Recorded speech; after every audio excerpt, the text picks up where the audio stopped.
Hello everyone, আসসালামু আলাইকুম। সবাই কেমন আছেন? আশা রাখি কাছে এবং দূরে যে যেখানে আছেন সবাই ভালো আছেন, আলহামদুলিল্লাহ। আমরাও সবাই ভালো আছি। এই তো ছাদে কি সুন্দর ফুল গাছগুলো ফুটে আছে। এটা হলো মাধবীলতা। তো প্রতিদিনে সকালবেলা ছাদে যাই, আমার কয়েকটা গাছ আছে, আমি গাছগুলোতে পানি দেই। তো এই তো ছাদ থেকে এসে রান্নার জন্য আয়োজন করতেছি। রান্নার আয়োজন হলো আজকে তেলাপিয়া মাছ দিয়ে পটল দিয়ে আলু দিয়ে রান্না করব, আর উস্তা দিয়ে আলু দিয়ে ভাজি করব। তো আমি মাছগুলো হলুদ মরিচ লবণ মাখিয়ে নিয়েছি। তো এখন তেলের মধ্যে ভেজে নিচ্ছি। তো মাঝে মধ্যে তেলাপিয়া মাছ খেতেও অনেক মজা লাগে। আর আমার বাসায় তো পছন্দ করে তেলাপিয়া মাছ। এই মাছের কাঁটা কম থাকে আর মাছ, সেজন্য এই তেলাপিয়া মাছটা অনেক পছন্দ করে। তা খুব কম কেনা হয় এই মাছটা, তারপরেও মাঝে মধ্যে কেনা হয় যে যাতে যে ওরা পছন্দ করে, একটু আবার ভর্তাও খাওয়া যায় এই তেলাপিয়া মাছ দেওয়া। তো তো আমি মাছগুলো ভেজে নিচ্ছি, একটু কড়া করে ভেজে নেব। আর আমি আজকে মেয়েকে নিয়ে কলেজে যাব, তাই তো সকালে রান্নাটা বসিয়ে দিয়েছি।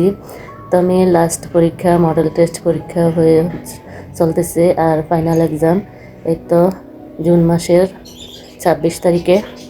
তো আজকে লাস্ট পরীক্ষা, কলেজে যাব, এই তো রান্নাটা বসিয়ে দিয়েছি। তো আমি আজকে রান্না করব সরিষার তেল দিয়ে।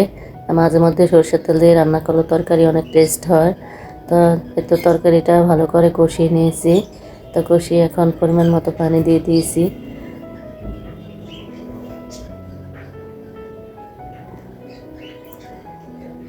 তো এই তো ওই ফ্রাই প্যানে, যে ফ্রাই প্যানে আমি মাছগুলো ভেজেছি, ওই ফ্রাই প্যানে আবার পেঁয়াজ কুচি দিয়ে দিয়েছি উস্তা ভাজিটা করার জন্য। তো উস্তা ভাজি করবো আলু দিয়ে, একটু আলু দিয়ে ভাজি করলে তেঁতুটা কম লাগে। তাই এই তো আজকে সব রান্না করবো সরিষার তেল দিয়ে। এই তো উস্তা ভাজিটা প্রায় হয়ে এসেছে, আর কিছুক্ষণ একটু ভেজে তারপর নামিয়ে নিব। মাঝে মধ্যে একটু হালকা ভাজি, আবার মাঝে মধ্যে একটু কড়া করে ভাজি। এই যে কড়া করে ভাজলেও উস্তা ভাজি মজা লাগে, আবার হালকা ভাজলেও মজা লাগে। তো আজকে উস্তা ভাজিটা করছি একটু কড়া করে, একটু মশমশা করে। তা আমার ভাজি করা শেষ। এই তো আমি মেয়েকে নিয়ে কলেজে গিয়েছি। তো অনেক খিদে লেগেছে। আমার সাথে যে ভাবি বসে থাকে উনি সিঙ্গারা নিয়েছি, আর ওনার মেয়েও পরীক্ষা দিতেছে, আমার মেয়েও পরীক্ষা দেয়। তো আমি আর ভাবি মিলে বসে সিঙ্গারা খাচ্ছি। তো লাস্ট পরীক্ষার দিন একটু ভিডিও করলাম ভাবির সাথে, আবার কবে দেখা হবে, যে পরীক্ষা যখন শুরু হবে তখন আর তো কলেজে যাওয়া হবে না। তো দুজন মিলে সিঙ্গারা খেয়েছি, গরম গরম সিঙ্গারা, খুবই মজা লেগেছে।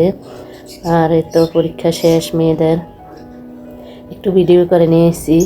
এই কলেজে শেষ পরীক্ষা, আর এই কলেজে যাওয়া হবে না, আর এখানে পরীক্ষা হবে না, অন্য এক কলেজে পরীক্ষা হবে। আর এই তো আমি আর ভাবি একটু ভিডিও করে নিলাম, ভাবির একটা স্মৃতি রেখে দিলাম এই কলেজের। তো আমার শরীরটা বেশি ভালো না, ঠান্ডা লেগেছে, জ্বর, তাই ভয়েসটা হয়তো একটু খারাপ শোনা যেতে পারে। তো এই তো কলেজের উপরে গাছগুলো খুব সুন্দর লাগতেছে, তাই ভিডিও করে নিয়েছি। তো এখন বাসায় চলে এসেছি। তারপর বাসায় এসে এই যে আমার বড় মেয়ে, ও মোগলাই পরোটা বানাবে। তো ও চুপি চুপি করে মোগলাই পরোটা বানাচ্ছে। আমি পিছন দিয়ে যাই, দেখি যে ও আটা ইয়ে করতেছে, মাখতেছে। তা আমি একটু ভিডিও করেছি, প্রথম দেয় নাই ভিডিও করতে, আমি তো পারি না, ভালো হবে না।